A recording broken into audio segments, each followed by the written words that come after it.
రాజు ఇక్కడున్నావా? నీకో జోక్ చెప్పన్నారా? మన సాకలలో సుధాకర్ లేడా? ఆయనకి అన్ని సున్నాలే వచ్చినాయట్రా. జోకు అయినా ఆడు బాగానే చదువుతాడు గారా, గట్లెట్లా ఫెయిల్ అయ్యిండు.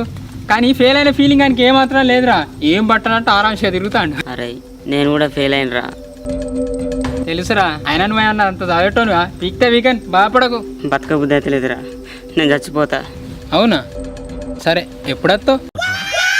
చచ్చిపోతే ఎట్లా వస్తారా? మరి మళ్ళీ రావని తెలిసి ఎట్లా పోతావురా? ఆయన పాస్ అయితే ఏమవుతారా? నువ్వు పాస్ కాగానే టీఆర్ఎస్లో ఏమైనా పిలిచి టికెట్ ఇస్తారా? పోనీ రవీంద్ర భారత్కి తీసుకెళ్ళి సన్మానం చేస్తారా? లేకుంటే ఇంటర్ పాస్ అయిన వాళ్ళకు 100% ప్లేస్మెంట్ అని వరంగల్ అడ్వర్టైజ్మెంట్కి ఇచ్చిల్లారా? ఏ అదేం లేదురా. మరి ఒక్క సంవత్సరం ఫెయిల్ అయింది కదా అని 100 సంవత్సరాల జీవితాన్ని వద్దనుకుంటావారా? సరే ఫెయిల్ అయినావు, ఇంకో ఛాన్స్ ఉండదా? ఎందుకు ఉండదురా, సప్లిమెంటరీ రాయాలి. మరి ఫెయిల్ అయితే తిరిగి రాసే ఛాయిస్ ఉంది, కానీ చచ్చిపోతే తిరిగి వచ్చే ఛాన్స్ ఉండదురా. చిన్నప్పుడు ఎన్నోసార్లు ఫెయిల్ అయినావు, అప్పుడు చచ్చిపోవాలనిపించలేదు. కానీ ఇప్పుడు నీకేం తెలుస్తారా నా బాధ? 4 సినిమా డైలాగ్ కొట్టగానే అయిపోయిందా? ఫెయిల్ అయితే తెలుస్తుంది నా బాధ ఏందనేది నీకు.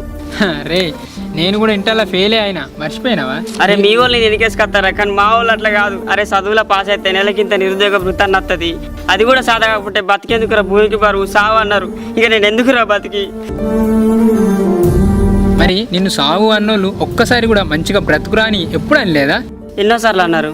మరి సావు అనగానే సత్తా అని ఉరికొచ్చినావు, మంచిగా బతుకురా అన్నప్పుడు మరి మంచిగా బతికి చూపెట్టాలి కదా.